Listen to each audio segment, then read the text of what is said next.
Neste vídeo vamos falar sobre ajudas de custo, uma matéria de fiscalidade. Vamos falar um pouco sobre as implicações fiscais das ajudas de custo, quer em termos de IRS, quer em sede de IRC.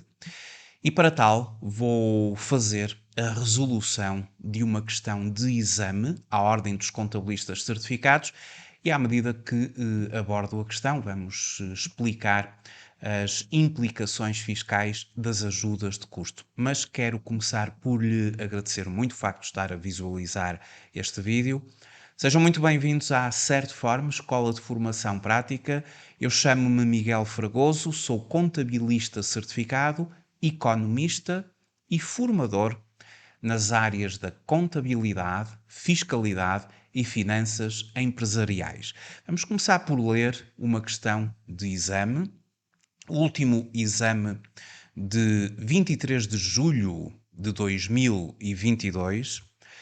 Na sua questão número 14, e começando, dizia o seguinte: na troca 2 limitada, está instituído o procedimento de pagamento de ajudas de custo aos funcionários deslocados em serviço e registou, no período de tributação de 2021, gastos com ajudas de custo não faturadas a clientes, no valor global de 5.000 euros. Todavia, o mapa a que se refere à linha H do número 1 do artigo 23A do Código do IRC não se mostra completo por falta de elementos exigidos pela lei. Sabendo que a empresa declarou lucro tributável no período e que as ajudas de custo não foram tributadas em sede de IRS, na declaração modelo 22, respectiva, há que proceder a linha A, um acréscimo ao lucro tributável, a linha B, um acréscimo ao lucro tributável e cálculo de tributações autónomas, a linha C, uma dedução ao lucro tributável, a linha D, apenas o cálculo de tributações autónomas. As ajudas de custo, elas têm várias consequências em termos de IRC e de IRS. É preciso que a entidade cumpra com alguns requisitos. Vamos ver o que deverá a entidade cumprir para que o impacto fiscal das ajudas de custo seja o menor possível. E no caso concreto desta entidade, não está a cumprir algo que é fundamental. Ou seja, um mapa de controle de ajudas de custo que vá ao encontro dos requisitos legais.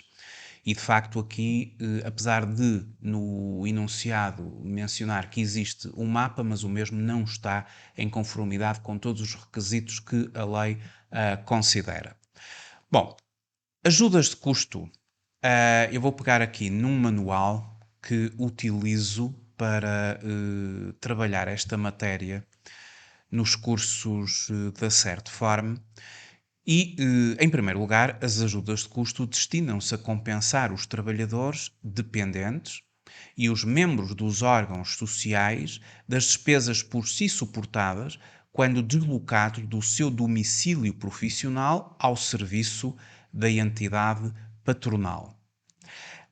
As ajudas de custo, elas obedecem a limites. Os limites estão instituídos para os funcionários do Estado. As ajudas de custo têm limites máximos, que são excluídos da aplicação das taxas de IRS e de Segurança Social. No entanto, se estes limites forem ultrapassados, ao valor que exceda, serão aplicadas, ao excedente, melhor dizendo, serão aplicadas as respectivas tributações em sede de IRS e de IRC. Atualmente, estes limites que estou aqui a mostrar são aqueles que estão em vigor.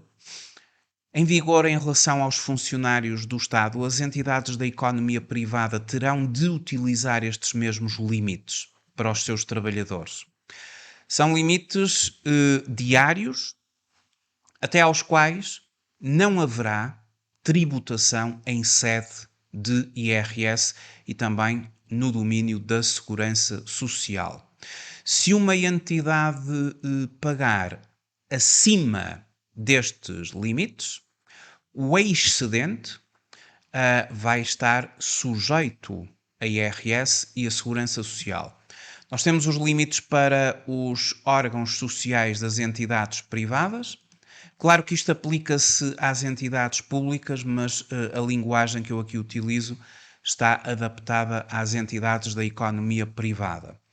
E depois temos os limites para os trabalhadores que vão ser em função da sua remuneração mensal. E depois temos aqui para deslocações em Portugal e para deslocações no estrangeiro.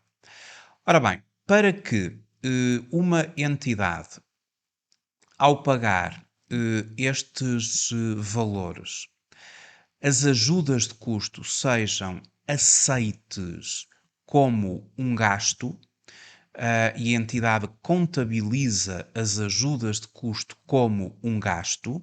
A verdade é que quando uma entidade paga ajudas de custo, as mesmas vão afetar os gastos da entidade, podemos falar da demonstração dos resultados, e, por exemplo, a entidade, ao pagar ajudas de custo, as mesmas entram como um gasto, e ao entrarem como um gasto provocam uma diminuição do resultado contabilístico da empresa, e a questão está precisamente aqui, está em verificar se de facto o fisco vai aceitar que este gasto seja efetivamente fiscalmente dedutível. A verdade é que para que seja fiscalmente dedutível, terão de ser cumpridas condições. É preciso que a entidade possua um mapa de ajudas de custo ou um boletim itinerário. O boletim itinerário será para o caso dos quilómetros. O mapa de ajudas de custo ele tem de ser feito de forma a cumprir com os requisitos estabelecidos na lei, e esses requisitos são aqueles que eu agora vou referir. Sempre que o abono de ajudas de custo seja aplicado, é obrigatório que exista um mapa com todas as deslocações efetuadas. Ele deve incluir as datas e horas de partida e chegada, local onde se deslocou e o motivo dessa deslocação. O trabalhador foi visitar clientes, foi visitar fornecedores ou qualquer outra justificação. Deste mapa deverá também constar o valor diário e total que recebeu deste abono. Devem ser sempre apresentadas os comprovativos de todas as despesas, ou seja, as faturas. O mapa de ajudas de custo ou o boletim itinerário, no caso dos quilómetros, deverá ser acompanhado de toda a documentação de despesa, na sua forma legal e original. Exemplo, uma fatura, faturas datadas em nome da entidade e número de identificação fiscal da mesma, títulos de transporte com data e valor ou talão comprovativo de compra. E, portanto, é neste âmbito que as ajudas de custo, elas estão em conformidade com a legislação. As ajudas de custo e o trabalho que nós fazemos em ajudas de custo têm uma base legal. São alguns decretos e portarias que efetivamente justificam os procedimentos que nós temos de seguir nas empresas relativamente às ajudas de custo. E a verdade é que se a entidade cumprir com os requisitos previstos na lei, as ajudas de custo são fiscalmente aceites. E aquele gasto, aquela base contabilística, aquele gasto contabilístico que afetou a demonstração dos resultados, que entrou como um gasto e provocou uma diminuição do resultado, é aceite fiscalmente se existir o cumprimento da lei.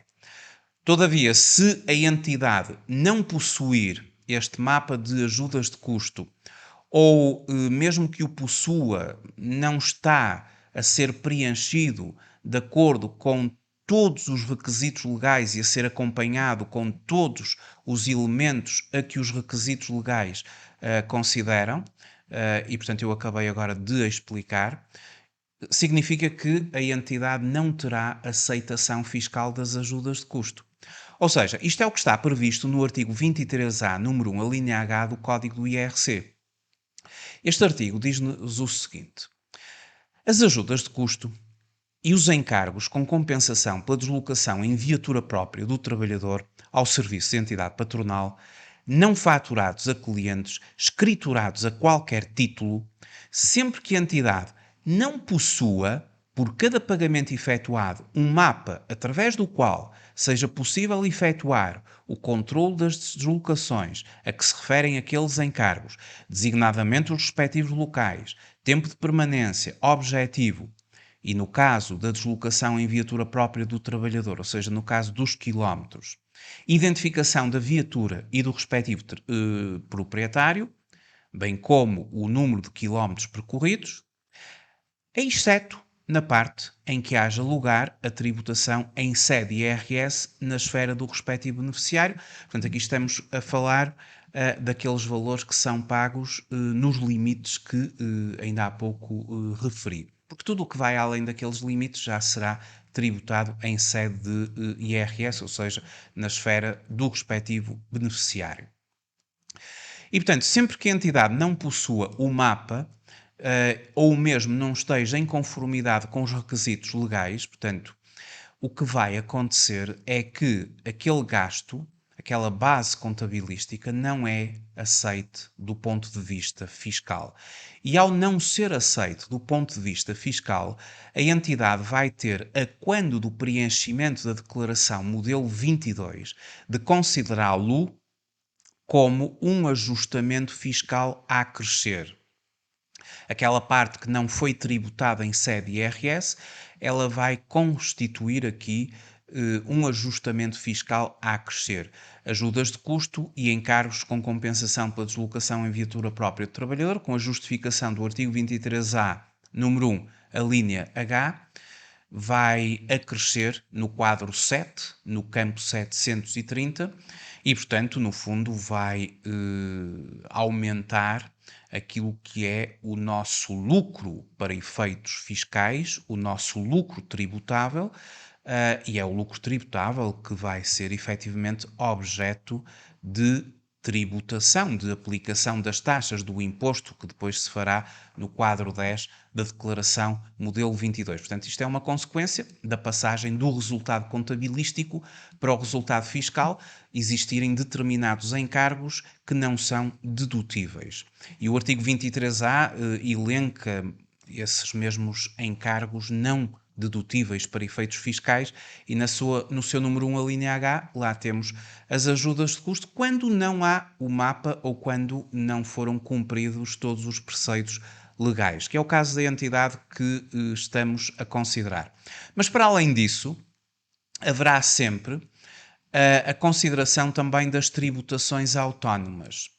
As tributações autónomas vão ser taxas que estão elencadas no artigo 88 do Código do IRC e, no caso concreto das ajudas de custo, estabelece o artigo 88, número 9 do Código do IRC, que vão ser ainda tributadas autonomamente à taxa de 5%. Os encargos efetuados ou suportados relativos a ajudas de custo e à compensação por deslocação em viatura própria do trabalhador, mais uma vez, os quilómetros, cujo limite é de 36 cêntimos por quilómetro, o limite para efeitos de não tributação em sede IRS, ao serviço de entidade patronal, não faturados a clientes, escriturados a qualquer título, exceto na parte em que haja lugar em tributação em sede IRS, na esfera do respectivo beneficiário, ou seja, quando ultrapassam os limites, são tributados em IRS e, portanto, já não terão a tributação autónoma. No caso desta empresa, vai ter tributação autónoma também sobre os 5.000 euros.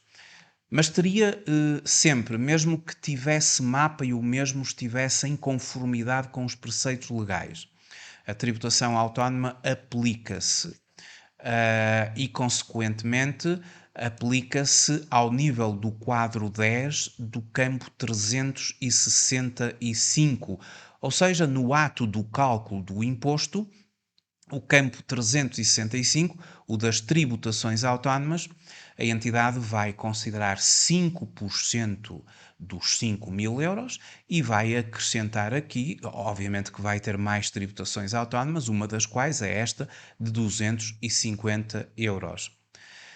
Depois, no quadro número 13, temos o elenco das despesas que estão sujeitas a tributações autónomas. E aqui a entidade terá de também declarar o valor da despesa do encargo que é objeto de tributação autónoma.